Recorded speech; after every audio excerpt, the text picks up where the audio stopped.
Hey everybody, welcome again. It's Monday evening, and that means it's Marriage Monday. It's good to see you, Lisa, and it's good to see everybody who's at home, who is viewing this. And we're very grateful that you've taken some time to be with us again tonight. Perhaps it's an again for you, or perhaps you're here for the very first time. And if that is the case, we want to welcome you. My name's Kevin. This is my wife, Lisa, and we've been doing Marriage Mondays for about 4 weeks, I think. This is yes, four. Yeah. 4 weeks makes tonight. And in the middle of all that's going on in our world, we thought it might be wise and might be beneficial to the couples that are here and us to talk a little bit about our marriages, as there are certain stressors right now that are being applied to our marriage. So before we even talk about marriages a little bit more, let us always, and we do this every beginning of every session, let's just acknowledge the days that we do live in and the very challenging times that we live in. We know some people, even we know of some people that are on this call, or excuse me, on this session, who are going through some times of difficulty. We know there's some people on this session who are going through some times of loss. And we are, we're sorry. Very sorry. And we're thinking of you as best we can. And of course, we're often praying, not just for the world, which we are, but also for those of you that we know.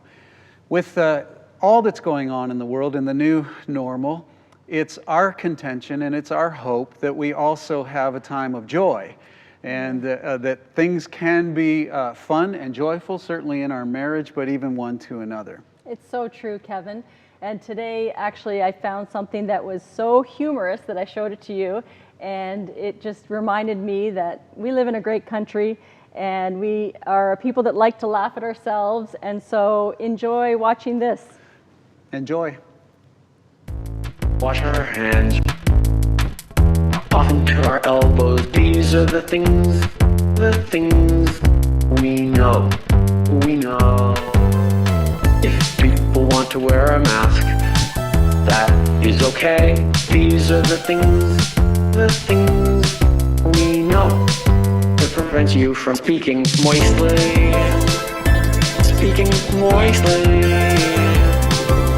Keep 2 meters apart. Speaking moistly.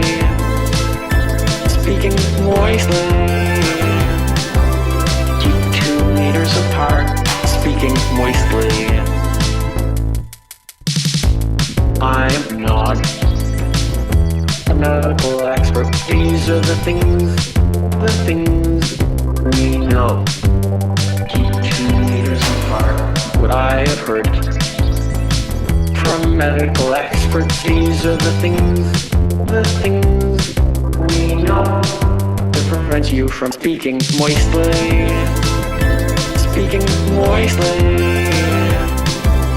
Keep 2 meters apart. Speaking moistly.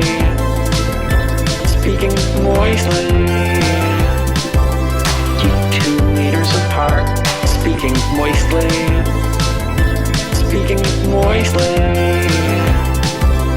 Keep 2 meters apart. Speaking moistly.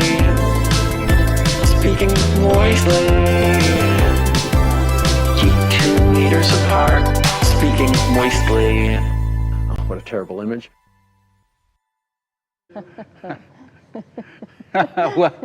well, welcome back. That was just... We thought it was funny anyway. It's our Prime Minister. It. So here we are, everybody. Welcome back to Marriage Mondays. Marriage, when I say marriage, you say Monday. Marriage. Monday. Marriage. Monday. Marriage. Monday. Moist. Please stop. Yeah, so there's that. Not we like funny. our Prime Minister, but that was a rough week for him, but somebody made a very clever musical something there. So anyways, that was for you guys. And as we go ahead and get started, Marriage Monday, this is time for us to talk a little bit about our marriages. So Lisa, let's do some work. Let's help these dudes out with their marriages. Do you remember what was the scripture? We've been using the same proverb. Proverbs 30. Proverbs 30. We've been looking at that scripture that talks about how amazing the love between a man and a woman is. Amazing. And how amazing your love is and can be even more amazing, or get back to amazing, whatever the case may be.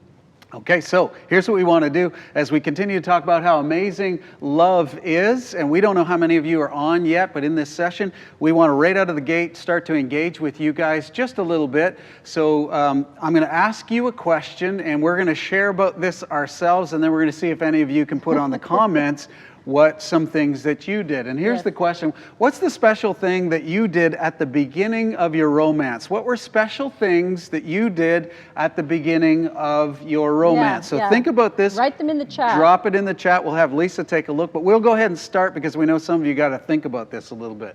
So Lisa, you want to start? Well, I thought about it already. Obviously, we knew the question before tonight. So I actually brought something that represents how I was very creative in the early stages of our relationship and really wanted you to just feel special. So I made you a lot of things, gave you a lot of things that I made. And I brought tonight a card that I made you. And it's got a little picture. I don't know if you can see that close up, but it's a little picture of us on our wedding day. And it says, "To my husband." And it's all handmade. And it's on our first Valentine's Day together. There you go. So, did you want me to read it? No, not at all. Aww, absolutely not. But the whole point of this is that you made efforts, right? Yeah. So what special and I said, things "My did you do? darling Kevin." You should really do this. Why did you stop doing this? Why do you not make cards now? All right, so you see, that's part of this, isn't it? Okay, so my turn.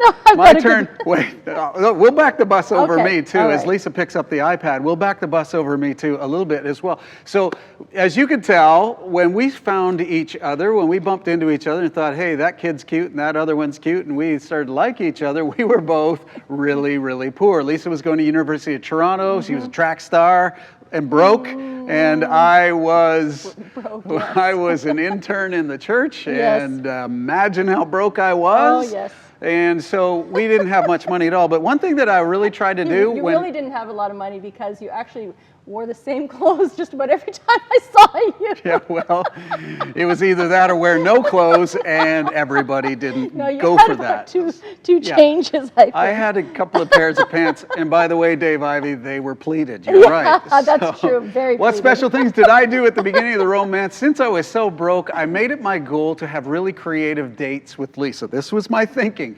And I would try to always do something really unique, really creative, and usually it didn't work. Usually they were kind of bombs in some way. But I remember the night that I asked you to be my girlfriend. Girlfriend. Okay. Yeah, it was one of those like, we liked each other, but nobody had ever made it official, and I needed to make it official and say, I really like you, would you be my girlfriend? So I worked up this whole plan. I devised this whole story. I actually wrote a little story about a warrior brave and his princess and things like that. And we went to this park, and before I took Lisa there, I went to the park and I mapped out how long it would take for me to tell the story so we would end up on this arched bridge over a river, and then I could turn to her and say, I have to say, you're interrupting my story. No, but I have to say that I literally, through this walk, when we got to the bridge, thought, if this doesn't end and you ask me to be your girlfriend, I'm throwing you over the bridge. Picture that. That went picture through that, my head. friends. Yeah, picture that. I was waiting for you to make it official. Yeah, it would have been the most completely emasculating event of my life the big girl throws the little boy over the bridge. I really hoped that that's the way the story was going to end. So I'm going to try to finish. Oh, sorry. And that's what the story is, right? So I did all this. I planned it all out. Was really proud of myself. And I walked and I told her this whole story about this brave, and I thought I was being very clever and somewhat subtle. Turns out I wasn't subtle at all. She totally knew what was happening. Well, I hope. And then I presented her. So then later, I kind of tried to write out the story in my best handwriting and tell her all about that. And then I drew a picture of the warrior and things like that. And I really thought I was high-powered. Now, all these years later, I think you can say the same thing to me that I said to you.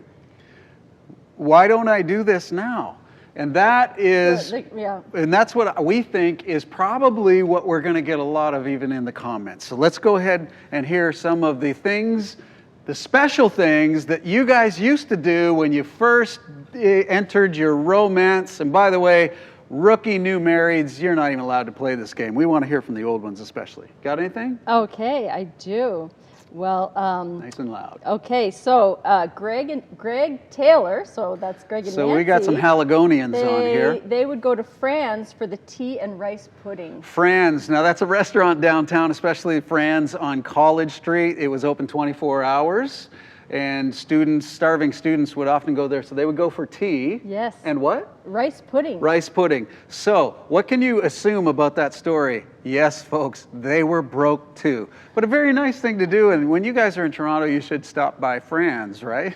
So Evan Ding says, He's married to my daughter. he says, I baked your daughter all kinds of goodies and wrote sweet cards. Now here's the big He question, does Evan write Ding. sweet cards. I've received sweet cards from him too. I have not. And here's the big Yes, question. you have.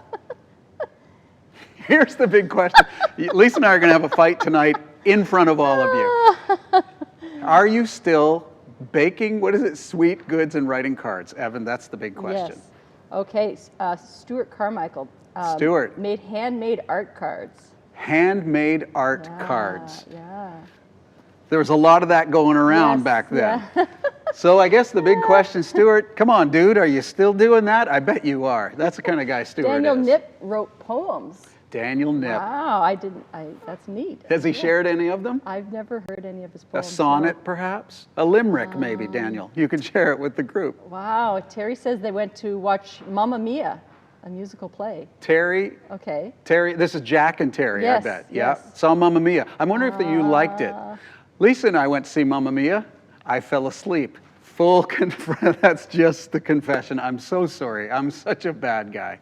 Oh, Dave Ivey, I think he's reminding of you of the time that you and he enacted a dramatic play for your dates under a bridge somewhere in Toronto. Yeah. I remember that. Yes, It's true, That was amazing. Thanks, Dave. I was trying not to come off as a complete geek tonight in front of the whole world, but yes, it's true. We acted a Carpios play. send flowers, make each other dinners and handmade cards. A lot of handmade cards Yeah, there's a lot of that in going our on. church. And you know what everybody does now? They go to Shoppers Drug Mart and they pay $7 for a card. Oh, no. It's true. Wow. The Rowena, they cooked special meals. Special meals. Jay Bonaventura says prayed at the beach and wrote scriptures in the sand. Jay, you win. You're the most Wow. spiritual guy. That's awesome. And so are we? Oh, no, Zenobia there's a lot said- more? Zenobia Tell us about says that- Zenny and Daryl. Yeah, he sent her flowers at work every month. Wait, Every honey, month? wait. This is also the Daryl with the big glasses that we saw last week. So he did what now? Tell us again. He would send her flowers at work every month. You know. Wow. He was trying to win. That's like out of a movie. He was trying to win that girl over. And he Wow. did. Congratulations. The question is now, do you think Daryl still sends flowers? I don't know. I think we can let's get the elder and his wife in a fight while we're having this streaming session. Okay, Rosemary Hamlin says that they wrote letters to each other. Letters. That's nice. Everybody's writing letters. Oh, Stu said that Lisa recorded herself singing a song. I wonder if she's done that since they got married. Wow, let's step up the game, Oh, Lisa. come on, Lisa. We want to hear, Yes. we hear Stu's, I will be following up to find out about that. we hear Stu's raps all the Yeah, time. They're exactly. world famous. Where's Lisa's? I remember Lisa doing something actually with a sort of a gang. Like she did kind of a rap thing too. I remember that. Anyway. Honey, I didn't know you traveled in rap circles, No, but it was that's a like, whole thing. It was like a Yeah. group. They did some sort of. Let's move thing. on. Okay. Yeah. Tony made a pop-up book. A for Leah. pop-up book. Yeah. Nothing like a coffee table book that says, I love you forever. Wow. Oh, Nancy Taylor actually wrote Greg a song. That's pretty Greg a amazing. song. Yeah. That's great. Yeah. I think, are we done? Did we okay. milk this? All right, yeah. Thanks so much, everybody, for sharing what Yes. special things you No, did there's- at the beginning of your I'm romance. sorry It's a I bunch didn't- more. I'm sorry I didn't get to all the rest. Yep. You guys are amazing. So here's what we're doing. We've floated that balloon out there. Or I should say you were amazing. We don't know yet for sure if they still are doing all those things. Sorry. We've floated that balloon out there, and here's the thing that we just want to say, because we figured a lot of you, the things that you did at the beginning when you were falling in love and in your romance and all that kind of stuff, you probably stopped doing, and since this is marriage, Monday. you might want to work on your marriage. by doing something special from the old days. All right. So we are going Sorry for to. taking your point there. No, that's just fine. Lisa, can I ask you, why don't you tell everybody what we've done this is week 4, what have we done in the last 3 Oh, my weeks? goodness. What have we hit on? What are the main points, All the right, what's, the takeaways? The first week we were together, we talked about criticism and how important it is to not criticize each other, but more criticize the problems in your life. Don't criticize, learn to complain in a healthy way about the problems and not the person. And right? the words, the And antidote, then the word? turn the you to I. Turn the you to I. I feel this way, I need these things from you. As opposed to you are so cynical, you're so critical, you're so whatever. Bad, I can't even think of things because you're so wonderful. It's true. Lucky for you. But And use then your imagination. Okay, and then the next week we talked about contempt and how we should obviously not be contemptuous in our relationships. And remember, these things that we've been talking about, and we're doing the 4th one tonight, right? These are 4 things that are really destructive to your marriage, and you want to get them out of your marriage. So contempt, we talked about how you can try and change your thinking to the things that you admire about your spouse. Have a list in your mind of positive things that you can try and go to when you're really feeling contemptuous and critical and really not anything positive. Yeah, but Lisa, what if someone says to you, that's really hard to do? When I'm in the midst of contempt, I don't want to admire them. I know, Kevin, but you have to realize that when you're feeling contemptuous, you're feeling so much better than the other person. I mean, you're really taking your responsibility out of what's going on in the situation and really feeling like, you know, you've got all the answers and you have no respect for them in that moment. So you have to find something you respect about them in that moment. They're not all bad and you know, we can get carried away with ourselves. Very good. And also we talked about Good how answer. we can feel the contempt. When we feel the contempt of each other, it doesn't help us at all. It, you know, really backs us into a corner. Good answer. So. Week number 3. Okay, so week number 3, we talked about defensive,ness and how that seemed to be a popular one. A lot of people, I heard A popular one. Well, I mean, like a lot of people seem to that resonated with them. It's so easy, isn't it, to be defensive? Yeah. It's just it's almost second nature. I think I actually. Even during us talking about defensiveness, I was defensive with you, you know? It's just so difficult. It's easy to do. And identifying it and looking for it is really good too. Yes. And so you have defensiveness, I have defensiveness. Yes. What's our answer to defensiveness? Well, we talked about yielding. Yes. Yielding and how even sometimes one person in the marriage might have a tougher time with this, and talking about that, being open with it, and figuring out how you can, you know, mid-stride just learn to yield. Last week helped me this week. Like so many times this week, I just heard myself saying, yield, you know, because it's kind of hard to do, but it's the initial decision that's hard to do. And then when you do it, you just kind of feel really, you know, empowered It's so true. to not be a victim. It's so true. We are so thankful that we get to stream YouTube Live to hundreds of you for the sole purpose of just fixing our marriage. Yeah, it's true. Marriage Monday, yes. So, Oh my goodness. what's the big word for tonight? What is the big problem that comes into our marriage? We've milked this word, but what's the big virus that comes into our marriage that makes us and our marriage ill? Mm-hmm. Well, the last word we're going to look at this week is really almost the result of these 3 things going unchecked. Yep. Criticism that continually happens in a marriage is so toxic, and it moves into contemptuous yep. eyes and nature and body language and tone and So speech. Horrible. Defensiveness is really problematic and something that we dismiss away as, oh, it's not that bad, but it's hugely bad. And it leads us to a big word that you all need to see on the screen right now, and that is? Stonewalling. Stonewalling. Stonewalling. Now, Yeah. we're going to define a little bit of what stonewalling is, but we make the assumption that most of you probably know what it is even before we get going. But I am a visual learner more than a, what's the other option? Anyways, I am that. And so I thought, and we thought together, before we begin to define stonewalling, let us show you visually what stonewalling is and see if these pictures seem a little familiar to you. And I hope they're not, but I'm sure in some ways they will be. What is stonewalling? Well, we've got a picture right here behind us.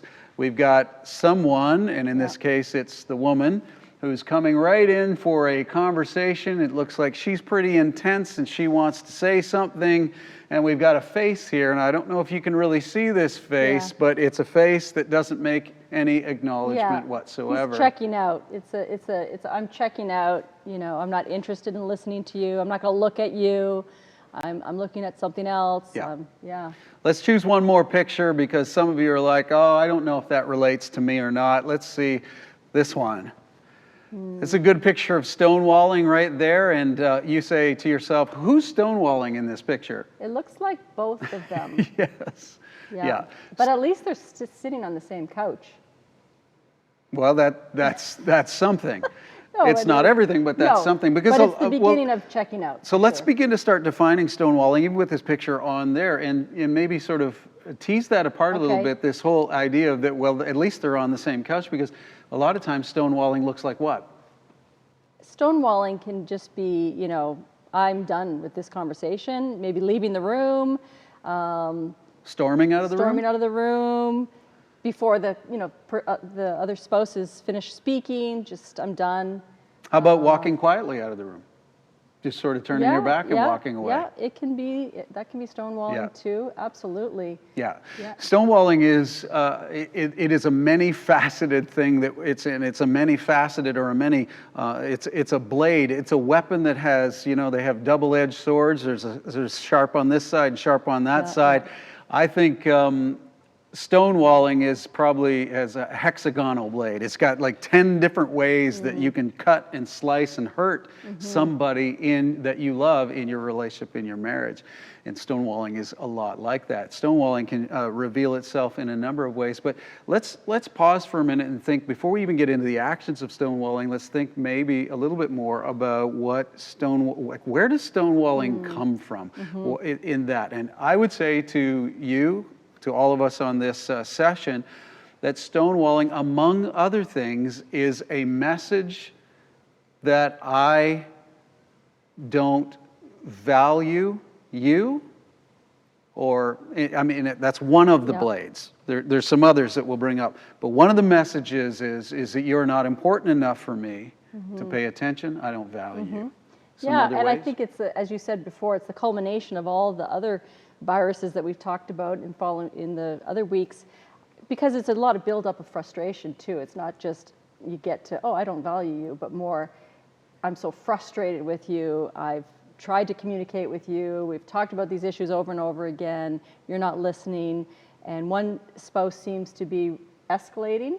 You know, we were talking about how different ways of stonewalling, or they can come out of different places. You know, one could be to want to de-escalate a situation. And for me, I think stonewalling comes out of, I'm not trying to de-escalate, I'm the one who needs to be de-escalated. and for me, it comes out of more of a place of frustration, you know, and I just can't deal with this anymore. You're not listening to me. I explained this 6 ways to Sunday, and you're not getting it. You're not, you know, just, it's not working, and I'm so frustrated that I'm just done. So our friends at home would start listening to you and say, that doesn't sound like stonewalling, it sounds like you're doing a lot of talking. How is this stonewalling? Oh, that's true. So because I don't just all of a sudden think I want to not value you, I just get frustrated, and I feel, you know, I just feel my whole body building in frustration. My heart starts, you know, beating faster, and I feel blood going to my face, and we know that that's hormones, you know, stress hormones releasing into my bloodstream, and it's not a good feeling, and I just feel like I'm just going to snap, you know, I'm going to snap, and I'm just flooded with all kinds of emotions. So the best thing I can do in this situation... Wait, if I can just interrupt you. Sure. So you still haven't achieved stonewalling yet, right? It's all rising, it's a volcano, and then when does this happen? Right, and I think we all know this. I'm not trying to belittle you or anybody at home, but all this chemical stuff, all this frustration is mounting, and then at some point the decision is made to be this or this. And that's when stonewalling begins, Yes, right? yes. In the case of your analogy. Yeah, and for a lot of people, you're not going to stay together for very long. You're very quickly going to, you know, in a lot of people's situations that I talk to, you got to get away. You just got to get away from them, and you communicate that too. I'm done and I'm leaving. You know, maybe don't slam the door, but you leave the conversation unfinished, unresolved, and just go, you know, somewhere where you can get away from your spouse. We're going to keep talking a little bit about stonewalling, but we want to do an informal poll. So hop back on the comments and tell us, in your scientific anecdotal opinion, who do you think stonewalls more for the most part? Generally, do you think men stonewall more or women stonewall more? Don't get into a fight, but go ahead and put that on, and we'll look at that in just a second, and we'll see how that all comes up. But I want to keep talking about stonewalling while this really happens. And I think that to finish your question about, that doesn't sound like so in a scenario like that, often the stonewalling spouse, when they come back, are not on speaking terms. You know, they're avoiding their spouse. So, but feeling that emotion has been dealt with by and also just feeling like it's a waste of time. We're not going to get anywhere. So remember, I talked about the fact that stonewalling is many faceted, or has many blades, if you will. Another one that stonewalling has is this feeling of self-righteousness. You know, that some people in a marriage will begin to stonewall the other person because they feel some form of self-righteous, even, let me take it a little bit farther, self-righteous indignation towards the other. And that can come, Lisa mentioned that, just how many times have I told you? It can come out of the whole contempt attitude that we can have. It can come out of criticism. It can come out of defensiveness. We think we're better. We think we're something more than we really are. And for some of us, we actually get convinced of this, that we are somehow in some way, shape, or form better than our spouse. And when that happens, my friends, you've probably seen criticism come up. You've probably seen contempt come up. You've probably seen defensiveness rise its ugly head. And by the time you get to stonewalling, this is a big one, because I'm not trying to be an alarmist here, but you're in trouble when stonewalling happens. And my friends, stonewalling happens more in marriages of faith, not more, but it happens a lot more in faith people's marriages than we care to admit. It's true. So it's a coping mechanism. Self-righteous, yes. Sometimes we stonewall because we've just had enough. I can't take it anymore. Now, I think that's going to resonate with some of us. Like, well, how you can't blame me for it because the other person is doing X, Y, and Z. I can't take it anymore, and this is my only solution. Has anybody weighed in yet on the comments? Oh my gosh, so many. What's predominant? Don't read them all, but just kind of, what do you think? It's men. Men win in the category of stonewalling. Some think women, but mostly men. Yeah.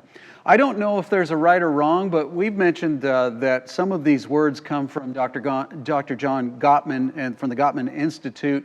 They've done some scientific research. Here's the science that they proclaim. 80% of men. 85% of men. Thank you. Thanks for not stonewalling me there. 85% of men. Always here for you, honey. Are the ones who stonewall. 85%. Yeah. It's not to say that women don't, but there's a lot. No, because I feel like I do more than you do. So. Yeah, but there's a lot more so do some other people on this. There's a lot more of an emotional component in the stonewalling there. And so this is where a lot of men are guilty. And again, it's a generalization, it's a stereotype, but stereotypes become stereotypes because of a reason somehow. And we see it on television shows, but we see it, perhaps some of us have seen it in the lives of our fathers, or even in, come to fruition in our own life. It's very typical of a man to feel that feeling of, well, I can't do anything right. I'm always being corrected. So I just sit on the couch and I kind of ignore the calls from the kitchen, so to speak. Or that picture back there, just sit and stare straight ahead while your wife is talking to you, wanting to engage with you. Thinking to yourself, well, the game's going to start in 10 minutes. I just got to endure till that, and then I can just escape and get away, or for some of you who are watching who are younger marrieds, I just have to endure till I can get to my PlayStation, and then I can, I don't relate to that, but I know some of you do. And this is a typical male response. Now, here's the thing that is really dumb about guys and women when they stonewall in this fashion. They think to themselves, I'm just enduring this. I just want it to end. It's going to go away. And Lisa, I want you to answer this question. When you stonewall the other person, do you actually defer? Do you lower the temperature? Does the emotion ever actually go down? No, I think it's not healthy at all. And especially when you are thinking all kinds of self-righteous thoughts in your head about the spouse that you're stonewalling, going over all the ways that you're a victim, and I can't believe I have to put up with this, I deserve better than this, I've done so much, and here's what, my life, like the negativity just, keeps swirling around. It's not good. And you might forget about it, but it's all under the surface, totally there. The contempt is there, the criticism is there. There's no way you're going to be taking responsibility for what you contribute. And here's the famous story or the famous thing that happens when we get to the time to talk to other marrieds, to counsel other marrieds, to provide even mentorship in other marriages. It's almost often one of the spouses will say, it got really intense and then it kind of went away. And then, boom, it just came out of the blue again. I don't know what they were thinking. There. It just exploded. Where did that come from? Well, peekaboo. Sad but true. Never really goes away because stonewalling doesn't fix. All stonewalling is for some people an escape in some way. Mm-hmm. It is really dangerous and it must be fixed in your marriage. I also will say this, Lisa, something that we're noticing is that stonewalling is one of those things where people feel sorry for themselves the most. Yeah.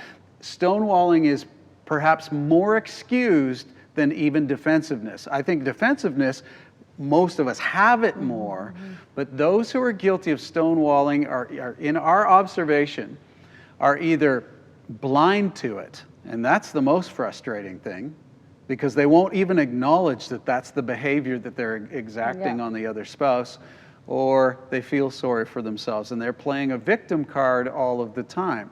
Now, stonewalling can come about because you have a stronger personality, and we've got to come up with a solution here, because the solution, if stonewalling is in your marriage, right, we're in trouble, and it doesn't go anywhere good. Yeah. So True. let's get to our answer. Our big word of the day is stonewalling.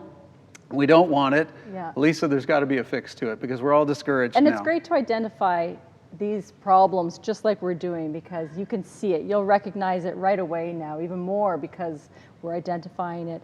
So with stonewalling, the antidote to this ugly virus... Should I put it up? Sure.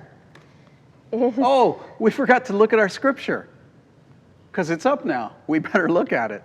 Oops, sorry everybody. We thought there's a really great scripture that, we'll reference this later. I'll come back to it, but we'll just read it. And I love this version, by the way, because this is from the ESV. It says, be angry. I don't know if you ever caught that before. Be angry. You're allowed to be angry. Yeah. You're going to be angry.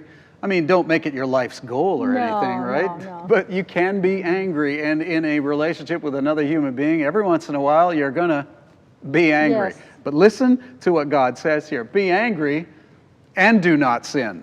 Whew, that's a good one. You're allowed to be angry, but let's rein in the out of controlness, right? Yes. Let's rein in let's do it. Let's rein in the criticism, and let's rein in the you, and let's rein in the contempt, the rolling of the eyes, and the whole attitude and body language. Let's rein in the defensiveness. You can be angry, but rein in the sin. And don't let the sun go down on your anger. Many of you know this passage, and give no opportunity for the devil. Most of you know this part of the passage right here. Do not let the sun go down. You even quote it to each other. Don't let the sun go down. In our marriage, we don't let the sun go down. I think most people should focus on this part more than they focus on the, you can't go to bed. Hey, keep waking up. You can't go to sleep. All right. Why don't you just focus more on this than the actual sun going down part? Yeah. Let's get to the answer, though. I said we were going to give them the answer to stonewalling. So with stonewalling, first thing that we have to do is just stop stonewalling. Yeah. Like stop, but in the moment you might. Well, let's get to it though. But our word is the what? word is connect. Yeah. The solution, the antidote to stonewalling is connect. But we're not going to start there because we have to start with what Lisa's talking about. Yeah. Go ahead, babe. So before you can connect, you might need to take a little break. Absolutely. And when you're angry and you have to calm down and you don't want to sin, sometimes it doesn't happen as fluidly as we'd all like it to happen. And so one spouse might be focused on, we can't let the sun go down, but the other spouse is focused on, I want a break, but I can't stonewall you right now. So there is that It's a real in-between trick. period where you might need to agree with each other. So tease this out a little. How do I take a break? Is it okay for me? I need to take a break, so I'm going to go to a trailer park for about 7 days. So I think ideally what we've counseled people to do is actually Trailer park. discuss before you get to this situation, which you'll get to many times in your life, in your marriage, but the temptation to stonewall, but discuss about how you're going to have maybe even like a word that you can say to each other, or a body language, something, throw your hands up, or something that you've agreed upon, that when one spouse feels this way, that they need a break, and they don't want to stonewall, but they don't want to continue in this conversation, you've got to be able to come to an agreement on how you're going to navigate that. But it's best to have that decided beforehand, and Yes. then really honor that. When one person does say, I can't talk about this anymore. I mean, sometimes I've said to Kevin, I can't talk about this anymore, like the emotion in me. And so, and often it's when you're driving, right? When we're driving, not you, but I mean all of us, when we're driving often is when we have these, and 10 minutes later, he'll bring up the same thing again, and I'm like, are you kidding me? Like, I can't talk about this, So whatever. You're welcome. That's a lame example, but I'm just saying It's a that really even good example, sometimes though. the spouse doesn't mean to dishonor the request, but you just got to be reminded, like, I asked if we could not talk about Probably one of the most important things that you do in your marriage. I mean, there's so many most important things, but this is a really important one, though, to have the kind of maturity in your relationship that you understand. Like, let's stop being immature. There is no such thing as a Pollyanna relationship. There is the romanticism has its place, but when you are functioning, two people living lives, and as we often say, two sinners who are involved in a relationship, Yeah. two sinners who are involved in a marriage, you've got to grow up. You've got to put in place some actions that will bring maturity to your relationship, and this is one of them. You've got to have some kind of moment, and you've got to allow the other person to say, let's come back to this, please. You don't have to yell it. You don't have to get mad, but you have to have this before, and that's the maturity of it. And Decide now, if I could just finish this one point, decide now, so because when your ears are heating up and your eyes are watering, there's no time to decide that right then. reasoning's out the window. You've got to decide beforehand. And Lisa made some really good analogies there. Maybe it's some kind of signal. Maybe it's just the words, hey, can I take a break? But you've got to say it in such a way that it's not threatening. You can't weaponize the word, I need a break. Well, come on. That's really going to help? Not at all. So you tamp down the emotion. And Lisa said, maybe you put your hands up. We've heard of some couples that do something humorous even. And even by doing something humorous that we've already agreed on, it kind of makes the other go, okay, all right. De-escalates the situation. De-escalates, good point. Yeah, absolutely. And this is so healthy. It's all about empowering each other. When you're stonewalling, you really are taking the power into your own hands and really abandoning your spouse. Boy, this is a great point. And they are left not knowing what's going to happen. Yes, so the very first thing, before you get to the antidote, believe it or not, there's a pre-antidote. There's a delivery system. Okay, I'm tired of this virus analogy, but if there's a virus in you, you need an antidote. How does the antidote get in you? There's a delivery system. They bring out a syringe. That's the delivery system. Well, the delivery system to put the antidote in your marriage is the word stop, or the word calm down. So when you're stonewalling each other, for whatever reason, when it comes up in your marriage, it's got to just stop. You've got to calm things down and not opt for stonewalling as an acceptable behavior. So it needs to become anathema in your marriage. Stonewalling, there's a lot of things that can happen in our marriage. Stonewalling will never be one of them. Sorry. And listen, stonewalling, we've been doing some research on this. Stonewalling a lot of times comes from our past. Yes, yeah. Comes from what we grew up seeing. I was just, excuse me. Have some water. Oh my goodness. I feel it a little moist in my so sorry. I'm going to continue. Not Do you cool. need to go somewhere? I was going to give the example of when it's good. So anyway, I wish you were stonewalling all of us right now with this coughing fit. Oh dear. My example was going to be that yes, I'm married to a man who we've shared in past sessions that he had a little more challenges growing up. He had a little more dysfunction in his childhood. And sometimes over the years, as we've discovered, he can't handle me stonewalling him. It's really not healthy for him to have someone walk away and leave him, right? That's correct, Lisa. So anyway, one of the most hilarious examples of our maturing, and it's never smooth. Learning how to become more mature is never smooth. It's always crunchy. But I remember one time we were walking, because we walk a lot together, and we were walking down the street, and when we walk for like an hour at least. So there's time to actually start out in a great mood, then talk about something that gets you in a fight, and then and then fight it through, and then get in a good mood again. It's that long. And so this was one of those occasions, and we're walking along, and I'm so frustrated, and all the heat's rising in my body, and we're walking this way, and I see a street going that way, and I look at him, and I said to him, I want to go that way, and you go this way.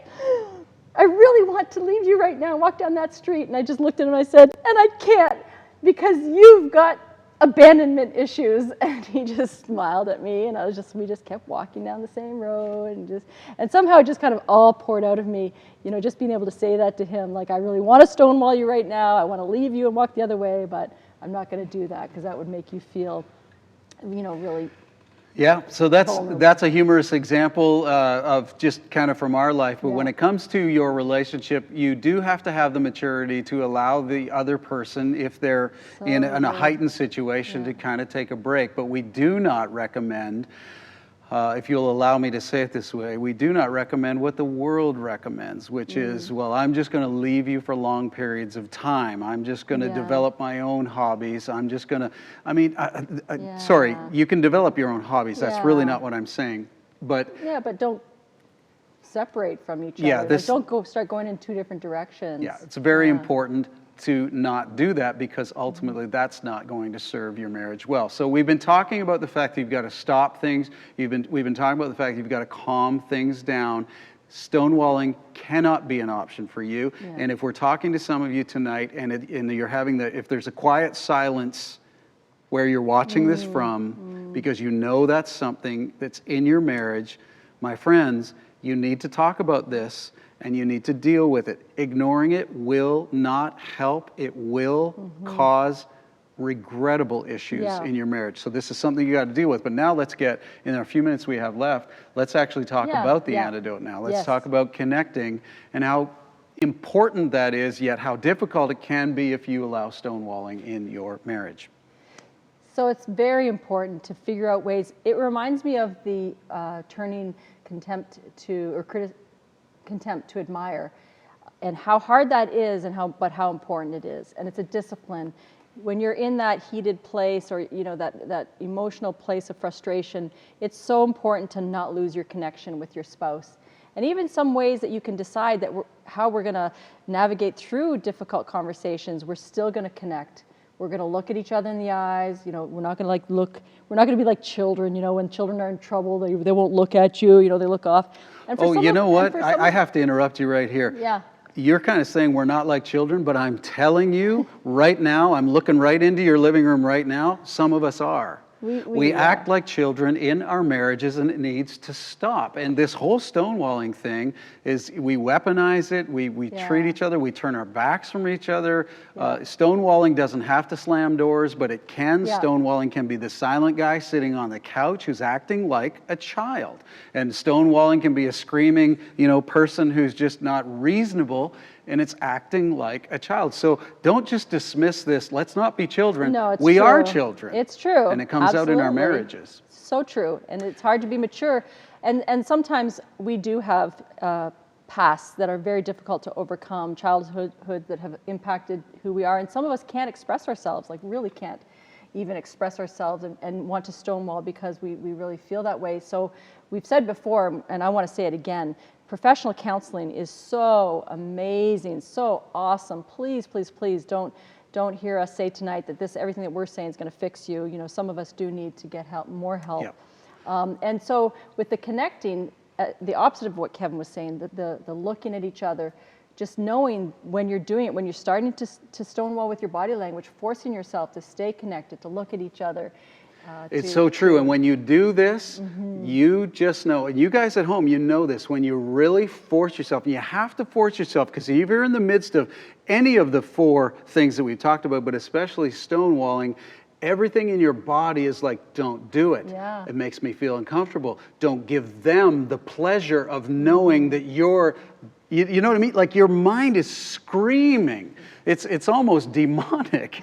And it's ridiculous. But listen, I think tonight... And I want to interrupt you now. Please. We didn't also talk about some of the things that you can do to when you do take that break, go pray, go for a walk, do something, listen to music, do something that gets your headspace in a different place. Something that we do all the time, and it feels like, and I'd like to tell you that we get into less agreements the longer, we get into less disagreements the longer we've been married, but I think it feels like we're getting into more and more disagreements with each other. Last shorter. That's right, because we have made these decisions in our life. We were able to flag it and say, okay, we were able to say, let's talk about this at a later time, and Lisa and I, we don't want to come across all hyper-spiritual, but I have to say this, we go away and we figure out somehow some time to pray and get perspective again. Yes.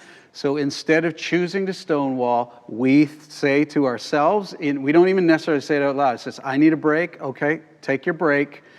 And that sends a message to me if she says that, and I've got to go get some perspective. What happened there? I feel completely innocent, but am I completely innocent? Do a little bit of soul searching, do a little bit of soul soothing too, spend a little bit of time in prayer. We come back again, whether it's 10 minutes later or whether it's, you're off to work and you're off that way and it's 10 hours later, but we're going to talk about it because this is a priority. And I know there's going to be probably a lot of questions and we want to get to them. Yeah. So let me just conclude by really saying this, and I don't think we've said it powerfully enough to you today.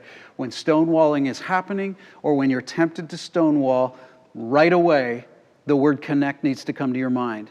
Connection connect needs to be a high priority in your life, a high priority. Can I say this? Connecting with your spouse needs to be the highest priority. And so what you do not allow for yourself to do is go days without speaking to them. That's just unacceptable. And you say, well, that's what we've done. That's the habit we have. Sorry, change it. Stop it. Well, that's what I saw in my parents. Hey, you want to have a contest about what you've seen growing up? I'm ready to have that with you. We all got to grow up. We all got to change the cycle that we've been in. You don't get to have an excuse for the rest of your life. I guess you do. You can have an excuse for the rest of your life, and you'll have a crappy marriage. So how about this? Fix it. Force yourself to connect. And when you do, let's acknowledge the obvious. Your flesh, your body, won't want to do it. And when you don't want to do it is when you need to do it. Stonewalling's unacceptable. Connecting is the only way through it. And we have to remember the person is more important than the problem. Always the person. Really good. So before we go to questions, and if you have some, we'll try to answer them. We want to do this one exercise with you. So hopefully you're with your spouse right now. If you're not, this is your homework. You need to do this. But we want you to, this is connection. This is the opposite of stonewalling is send this message. And we believe it's what? What words do we believe are very, very important at this point? It's us against the world. It's us against the world. Develop that mantra as your marriage mantra. So we want you to turn to each other right now. There's going to be no more stonewalling in our relationships. We're going to connect and we're going to look at each other. Lisa and I will do it too. and we're going to say to each other, I'll say it first, she'll say it back to me, but we don't want you to listen to us right now. And we'll go ahead and say it. It's us against the world. And I'll say And it. ain't that the truth? It's us against the world. Nobody's going to come and rescue you. Nobody's going to come and help you. This is it. And you say, no, I think our kids will help. No, they just want you to work it out and stop being crazy. Yeah. It's us against the world. Absolutely. You say, well, I'm not sure she's with me. I'm not sure he's with me. It's us against the world. That powerful image, we believe, can be very, very important. So let's open it up for 10 minutes or so of questions. If we can answer any, we'll try. If we can't, we'll say, keep looking, keep thinking, keep praying. Anything there? Not yet? It's us against the world. It is us against the world. It's us against, it's not just me against the world. It's us against the world. Amen. You know, this They're doing their exercise is right that what now. they're doing? We're Yes. going too fast for them? Yeah, this learning piece about really calming things down, about really expecting more out of yourself, about being a cycle breaker and just not allowing stonewalling to happen. Hey, listen, I think some of you might think that we're being a little mean with you and we're not living in the real world. Some of you might be feeling that the reason I stonewall is because I'm so hurt and I'm so wounded. And you think that maybe Lisa and I You have scared them. They're not asking, yeah, asking Lisa any and I are questions. dismissing the fact that you can be wounded. Listen, we're not doing that for a minute. And there's been wounding even in our relationship where we've had to really work things out. So we're not saying that that's not a reality. But what I'm saying is to the person who wounds, you've got a responsibility to stop doing that. But to the person who feels the victim there, you've got a responsibility as well. Nobody can just throw up their hands and say, well, I feel wounded right now, so you're not going to hear from me for 2 weeks. It's an unacceptable behavior. And you say, Kevin, what's your standard? How do you know it's unacceptable? And I say quite simply, because your marriage has got to be more important than that. You can't take a holiday on this. Yeah. You can take a holiday with this, but you can't take a holiday on your marriage. Anything, or should we just keep telling stories? Someone would like to know what the name of Dr. Gottman's book is. Do you remember? Well, There's so much online.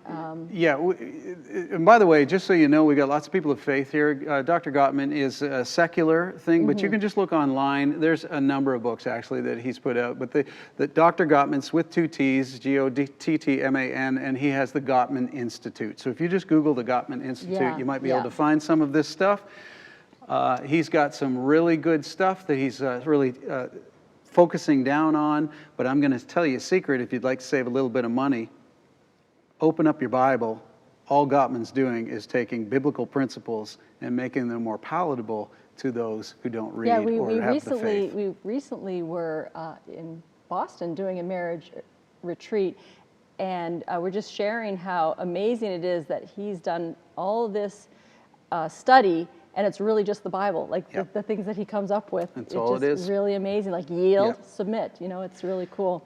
Yeah. Okay, can you elaborate on the definition again of stonewalling? Someone's saying that they came in late and wondering. Yeah, stonewalling is, sometimes it's a visceral thing, meaning it's an emotional thing. And stonewalling is oftentimes a very plain, blatant physical action. But stonewalling, let's talk more importantly where stonewalling comes from. Stonewalling comes from a place of, I'm tired, I don't want to hear this anymore. And it manifests itself in a number of ways. Men are famous for stonewalling by just sitting, not listening to their wife, tuning their wife out.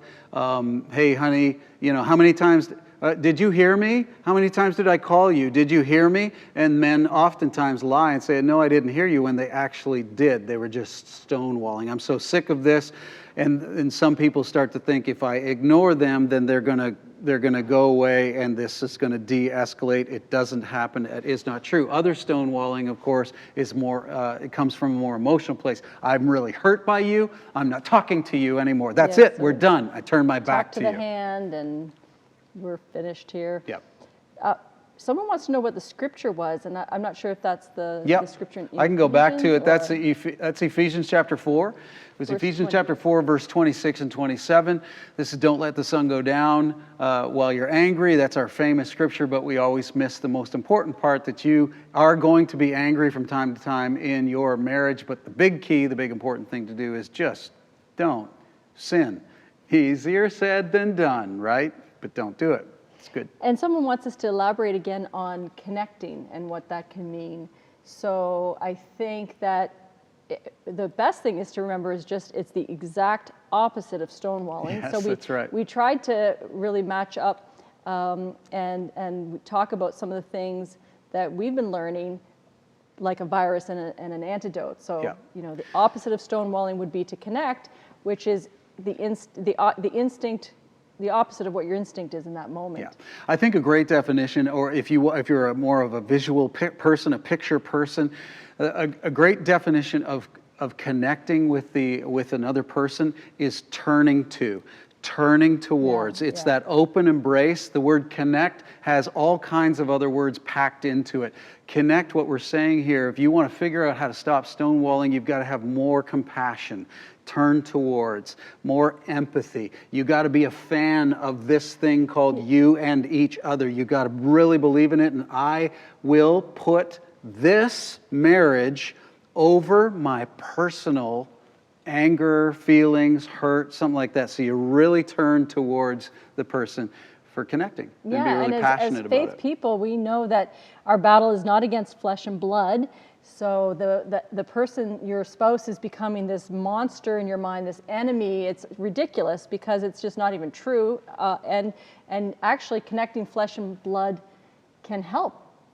Just even, can I have a hug before we continue this conversation? Can you just give me a hug? That's a good one. Can we hold hands or just things that bring you together in more an intimate way, because really everything in you is screaming the opposite. Yeah. Like you don't want to be near this person, So but good. it's not the person, So it's good. the emotion that you're feeling, and all these things are to de-escalate and to ultimately not stonewall each other. Yeah, so good. Just think in your mind right now to that last emotional time, that last argument, that last whatever, how irked you were, and if one just said, "Hey, give me a hug," just feel you almost burst your skin open. Like, oh, it's the last thing you want to do, but it can be a very powerful thing to do. So someone wants examples of connecting. I think right now during this pandemic, I have seen more couples connecting because they can't be with anybody else. I've seen people in our neighborhood who I never see out walking together. It's true. I think that if we even can look at our habits and think of some more habits, like for us walking together. Maybe it's you want to go to the gym together, or not right now you can't, but can't. when things are normal, we do need to develop some things that we do together that we both enjoy, just to together, think together, and not just on a date or when you're eating dinner, but just some habitual things that you are coming together. And if you'll allow me, I'd like to take it even deeper than that. Connection that we're really talking about here is it's so authentic, it's so deliberate. The type of connection that you need to stop stonewalling is this ability to remember how valuable this person is to you. If you have to go all the way back to when you first fell in love, you were crazy about each other. You're supposed to be crazy about each other now, and you say, well, I just can't. Yes, you can. That connection is, I value this. This is the treasure. This is the pearl that I found in the field that I'm willing to, and of course I understand theologically, I'm a preacher, I get what I was doing right there. The precious pearl is salvation, and we find that in God. But having that kind of attitude towards connection for the other, this is more important than me being right. This is more important than me being wounded. This is more important than me being lazy. This is whatever reason we might stonewall. Connection is deep, it's deliberate, it's authentic, and it is an absolute expectation that you expect of yourself. So someone's asking if practicing of the first three antidotes can avoid stonewalling? Thank and you. I think that's a great Thank question. you. Very good. Yes. Yeah. Yes. The issue of stonewalling is if you let the other three run wild, this is where you end up. Mm-hmm. Oh, that's not entirely true. This is where you end up before you end up in an even worse place in your marriage. Yeah. So it's a great point. And the first three are going to bring a feeling of success. I think stonewall is when you're really feeling unsuccessful. I've had enough. And or really, and I think also there's different times of seasons of life too. I mean, let's be honest. There's different seasons of life where emotions can run wild more than other times. It's true. So it might not just be you haven't been practicing the first three. So, but we don't have time to get into everything like that tonight. Yeah, you know, it's 8:30, but we want to end with sort of a funny story of some friends of ours that are very dear to us. And this is kind of an example of stonewalling. And we just want to share this at the end because we're always trying to convince you, it feels like tonight, convincing, because I'm not convinced that we all really believe that stonewalling is as dangerous or can be as dangerous. We kind of be like Pilate, we wash our hands of our own stonewalling, and we shouldn't at all. And so we think to ourselves, well, how bad can stonewalling be? But we want to really end with this story, because stonewalling doesn't just hurt the other person, and it doesn't just put off the other person, but it hurts everyone else around you, including and especially the person who does the stonewalling. Right. And if you have kids involved, it hurts your them kids too. Yep. So we've got these friends. They live in a small town outside of Toronto, about an hour and a half away. And they were coming to visit Lisa and I. And Lisa and I at the time lived around the Yonge and Finch area. And if you are watching this from around the world, I apologize for being so insensitive to just talk Torontoese to you right now. But we lived in the north part of the city of Toronto. We used to live in the downtown part of Toronto, which is, you know, a half an hour drive away. At least. With now with no traffic. Yeah. So this couple came to visit us. Before they left, did they get into an argument? On the way, they got into an argument. On the way, they got into an argument, a disagreement, and the person in the passenger seat, the wife, with the kids in the back and the husband driving, the wife decided, she was trying to help him with directions. Yes, that's the important part. And he got defensive. She was trying to help him with directions, say, do you know where they live? Do you know where you're going? He got defensive, typical guy driving. Don't talk to me about that. So that's great. He got defensive. He had a contemptuous attitude back towards her, saying, don't tell me where, I know where I'm going. You know, those kind of conversations. So she, having been put in her place, decided to apply the technique of stonewalling. So it was an hour and a half drive, and she just sat silently looking out the window, stone-faced.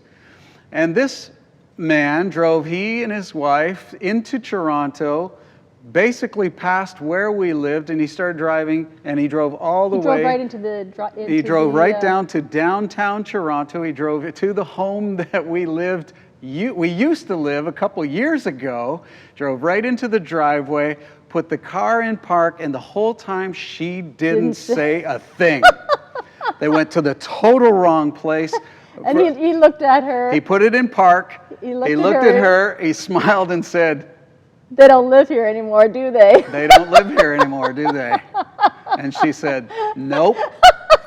And he put it in reverse. And he backed out, and he drove another half hour up to our house. Yeah. Now that's an interesting example of stonewalling, and that's kind of a funny one, right? Yeah. Most of them aren't funny. We leave that with Probably you. hurt the kids more than anybody in that situation. And it really did. Probably really did. And it doesn't help their marriage either. No. So we had, by the way, their permission to share that story with you. And we often think of that. That's kind of all of the 4 problems coming out in one drive. And a lot of times that can happen like that. So remember these things. This has been Marriage Monday. We're going to be back actually next week for our Marriage Monday, but we're not going to be talking about these viruses anymore. We're going to move on from that, and we're going to start talking about intimacy that we need to have in our relationship with one another. And that's kind of fun to talk about. So next Monday, we want you to join us again. Since we're talking about intimacy, you might want to put the kids to bed. If they're too old to put them to bed, you might want to go out, not go out, but you might want to tell them to put their earbuds in or something like that, or you put your earbuds in so the whole household isn't hearing everything we're talking about next week, but that might give you a little bit of hint where we're going with some of the intimacy issues. Thank you for your patience. Yes, thank you so much. This has been Marriage Monday. Yes, it has. We don't know if we've helped your marriage, but we're hoping as it helps us, we help you. Thanks for being with us tonight. Thank you so much. God bless. Be safe. Stay well. Stay where you're sheltering. Yes. And let's pray God gets us through all of this. So true. Take care.